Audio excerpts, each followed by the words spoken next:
Greetings fellow men, Servus Männer, it's Red Pill Germany again. I am just giving a little update from Sapporo, Japan, on the northernmost island of Hokkaido. I just recently arrived here. It is like 5:30 in the morning now, but there are still plenty of people on the streets coming back from, well, I think partying and drinking. It is a Saturday morning, so Friday is of course a rather busy night here in Japan. And yeah, my first impression so far is that it is a very interesting city, because the whole island of Hokkaido was colonized rather late by the Japanese. So you don't really have old cities here. Everything here is rather new actually. There were indigenous people here, the Ainu, but they're still around. But the Japanese arrived here rather recently in the end, or it was actually colonized or became an official part of Japan in the end of the 19th century.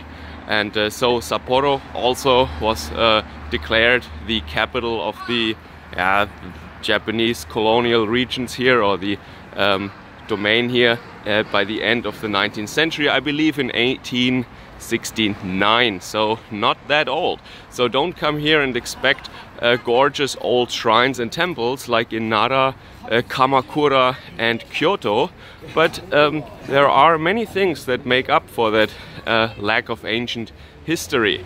And that is, for example, if you want to live here, for example, it is much more affordable because there is just so much more space. I had a look at the real estate sections here, and for the same kind of money you get a much bigger apartment. And if you want to have a smaller apartment, as is usual in Japan, very customary actually, you can do so with a much smaller budget. Also the roads, as you can see, are very wide here. This is downtown, by the way, and there are still cars driving around, and even if it's not 6 o'clock in the morning or something, I didn't really see many traffic jams. So in other cities of Japan, many people don't even have a car because it's just too much of a hassle. You never get to where you want in time, so people just use trains and buses. Here on the other hand, I think you can get around by car rather conveniently, because it's yes, there are more lanes, there is more space. Also, people here seem to be more laid back, more relaxed, which basically leads to the fact that they are also not as elegant. They are still as polite as in the rest of Japan, is my first impression, but they're not nearly as well dressed. And I have to say, the girls are not as good looking here. I am yeah, sad to say, but maybe that makes you think. Maybe that is because they are less strict with makeup, and maybe girls in the rest of Japan are prettier because they use more makeup. Could also be the case.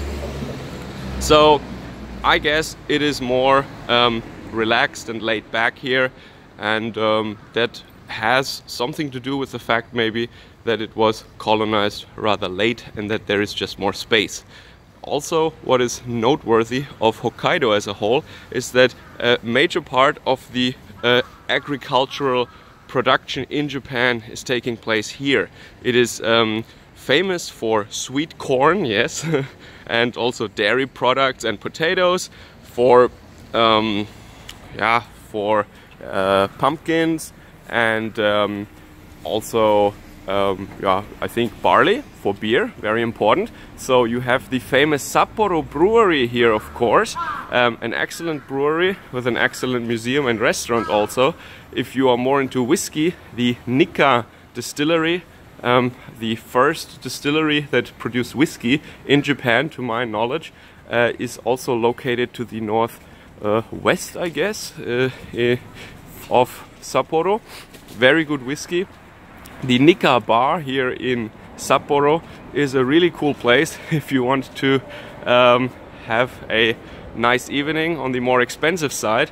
The staff is very professional, well dressed, extremely competent, and yeah, you never wait. Of course there is a table charge, but they do their job really well, and they have a great selection of Japanese whiskies there. yeah, I think Sapporo and Hokkaido definitely worth a trip. It is actually really cool for me as a Central European to come here, because it looks like a Japanese city in Central Europe basically. Because nature around us, the trees and the landscape and everything, also the climate maybe, it's much colder here of course, is much more reminiscent of Central Europe actually. You have birch trees, willow trees and more trees with foliage and not so much evergreen trees like in the rest of Japan. It is very interesting, and yeah, this is where I am at the moment, and yeah, maybe if I have some time or I wake up too soon because of jet lag, I give you a little update about Japan. So this is my first impression about Sapporo in Hokkaido, pretty much.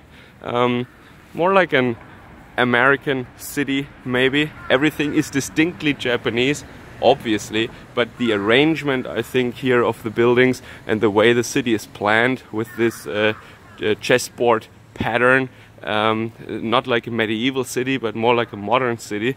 Yeah, it's like a cool mixture of an American and a Japanese city. It is of course distinctly Japanese, but as I said, all these historical reasons and the geographic features just make it more relaxed, not as crowded, not as hectic, and yeah, people seem really to be more relaxed. You can see it in the clothes they wear. Sarariman, the office workers, of course have to wear black suits, that's not the question, but yeah, if you see normal people walking around here, their fashion sense doesn't really start to compare to let's say Kobe or also Tokyo of course.